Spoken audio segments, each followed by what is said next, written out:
Great is the thirst for happiness, and equally great is the lack of happiness. The majority of the poor long for riches, believing that their possession would bring them supreme and lasting happiness. Many who are rich, having gratified every desire and whim, suffer from ennui and repletion, and are farther from the possession of happiness even than the very poor. If we reflect upon this state of things, it will ultimately lead us to a knowledge of the all-important truth that happiness is not derived from mere outward possessions, nor misery from the lack of them. For if this were so, we should find the poor always miserable, and the rich always happy, whereas the reverse is frequently the case. Some of the most wretched people whom I have known were those who were surrounded with riches and luxury, whilst some of the brightest and happiest people I have met were possessed of only the barest necessities of life. Many men who have accumulated riches have confessed that the selfish gratification which followed the acquisition of riches has robbed life of its sweetness, and that they were never so happy as when they were poor.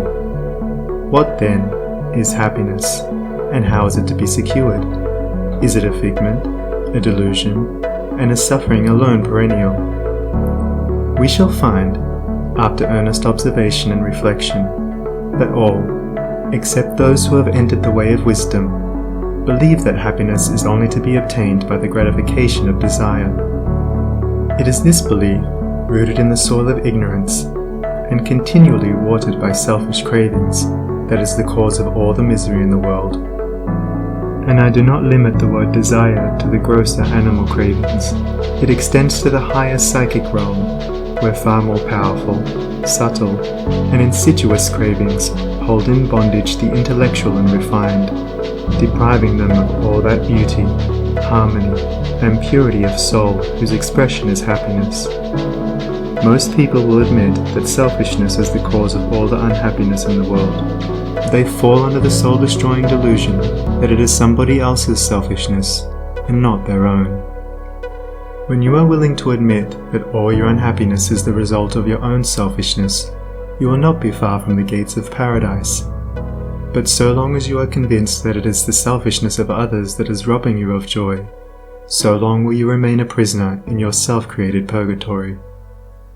Happiness is that inward state of perfect satisfaction which is joy and peace, and from which all desire is eliminated. The satisfaction which results from gratified desire is brief and illusionary, and is always followed by an increased demand for gratification. Desire is as insatiable as the ocean, and clamours louder and louder as its demands are attended to. It claims ever-increasing service from its deluded devotees, until at last they are struck down with physical or mental anguish, and are hurled into the purifying fires of suffering. Desire is the reign of hell, and all torments are centered there. The giving up of desire is the realization of heaven, and all delights await the pilgrim there. I sent my soul through the invisible, some letter of that afterlife to spell, and by my soul returned to me, and whispered, I myself am heaven and hell. Heaven and hell are inward states. Sink into self and all its gratifications, and you sink into hell. Rise above self into that state of consciousness which is the utter denial and forgetfulness of self, and you enter heaven. Self is blind, without judgment, not possessed of true knowledge, and always leads to suffering. Correct perception, unbiased judgment, and true knowledge belong only to the divine state. And only insofar as you realize this divine consciousness can you know what real happiness is. So long as you persist in selfishly seeking for your own personal happiness, so long will happiness elude you, and you will be sowing the seeds of wretchedness.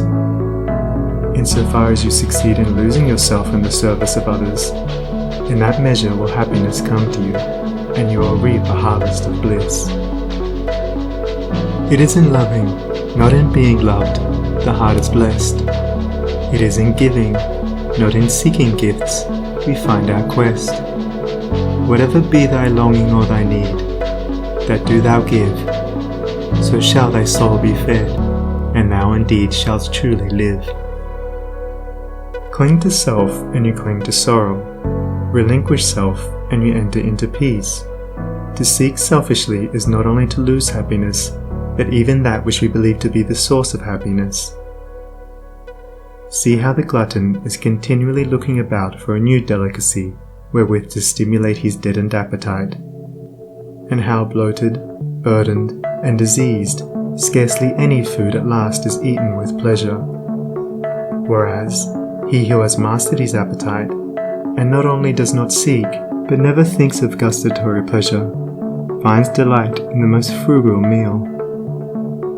The angel form of happiness, which men, looking through the eyes of self, imagine they see in gratified desire, when clasped is always found to be the skeleton of misery. Truly, he that seeketh his life shall lose it, and he that loseth his life shall find it. Abiding happiness will come to you when, ceasing to selfishly cling, you are willing to give up.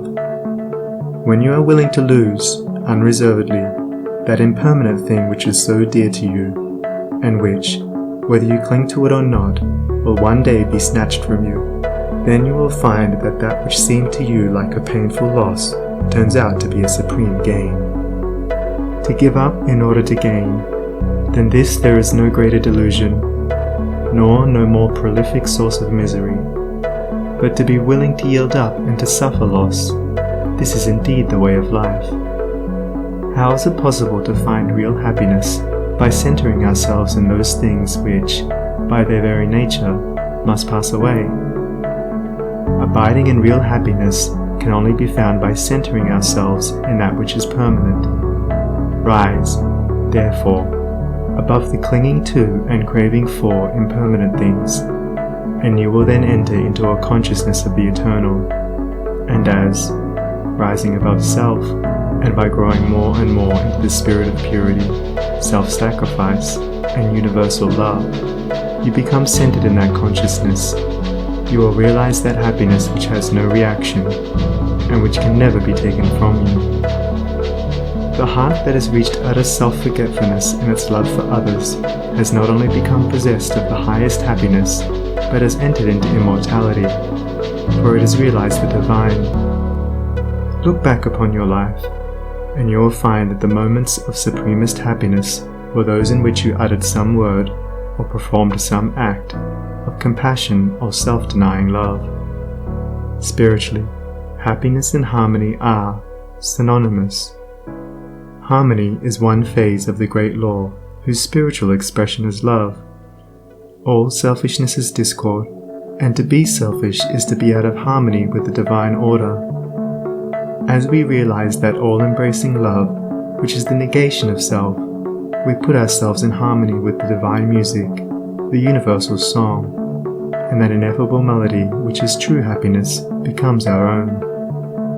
Men and women are rushing hither and thither in the blind search for happiness, and cannot find it, nor ever will until they recognize that happiness is already within them and round about them, filling the universe, and that they, in their selfish searching, are shutting themselves out from it. I followed happiness to make her mine, past towering oak and swinging ivy vine. She fled, I chased, o'er slanting hill and dale, o'er fields and meadows in the purpling vale. Pursuing rapidly o'er a dashing stream, I scaled the dizzy cliffs where eagles scream. I traversed swiftly every land and end, but always happiness eluded me. Exhausted, fainting, I pursued no more, but sank to rest upon a barren shore. One came and asked for food, and one for alms. I placed the bread and gold in bony palms. One came for sympathy, and one for rest. I shared with every needy one my best. When lo, sweet happiness, with form divine, stood by me, whispering softly, I am thine. These beautiful lines of Burleigh's express the secret of all abounding happiness. Sacrifice the personal and transient, and you rise at once into the impersonal and permanent. Give up that narrow, cramped self that seeks to render all things subservient to its own petty interests, and you will enter into the company of the angels, into the very heart and essence of universal love. Forget yourself entirely in the sorrows of others and in administering to others, and divine happiness will emancipate you from all sorrow and suffering. Taking the first step with a good thought, the second with a good word, and the third with a good deed, I entered paradise. And you also may enter into paradise by pursuing the same course. It is not beyond, it is here. It is realized only by the unselfish. It is known in its fullness only to the pure in heart. If you have not realized this unbounded happiness, you may begin to actualize it by ever holding before you the lofty ideal of unselfish love and aspiring towards it. Aspirational prayer is desire turned upward. It is the soul turning toward its divine source, where alone permanent satisfaction can be found. By aspiration, the destructive forces of desire are transmuted into divine and all-preserving energy. To aspire is to make an effort to shake off the trammels of desire.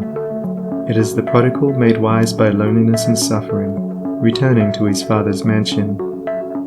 As you rise above the sordid self, as you break, one after another, the chains that bind you, you'll realize the joy of giving, as distinguished from the misery of grasping. Giving of your substance, giving of your intellect, giving of the love and light that is growing within you. You will then understand that it is indeed more blessed to give than to receive, but the giving must be of the heart without any taint of self, without desire for reward. The gift of pure love is always attended with bliss. If, after you have given, you are wounded because you are not thanked or flattered, or your name put in the paper, know then that your gift was prompted by vanity and not by love, and you are merely giving in order to get, were not really giving, but grasping. Lose yourself in the welfare of others. Forget yourself in all that you do. This is the secret of abounding happiness. Ever be on the watch to guard against selfishness, and learn faithfully the divine lessons of inward sacrifice. So shall you climb the highest heights of happiness, and shall remain in the never-clouded sunshine of eternal joy, clothed in the shining garment of immortality. Are you searching for the happiness that does not fade away? Are you looking for the joy that lives and leaves no grievous day? Are you panting for the water brooks of love and life and peace? Then let all dark desires depart, and selfish seeking cease. Are you lingering in the paths of pain, grief-haunted, stricken sore? Are you wandering in the ways that wound your weary feet the more? Are you sighing for the resting place where tears and sorrows cease? Then sacrifice your selfish heart, and find the heart of peace.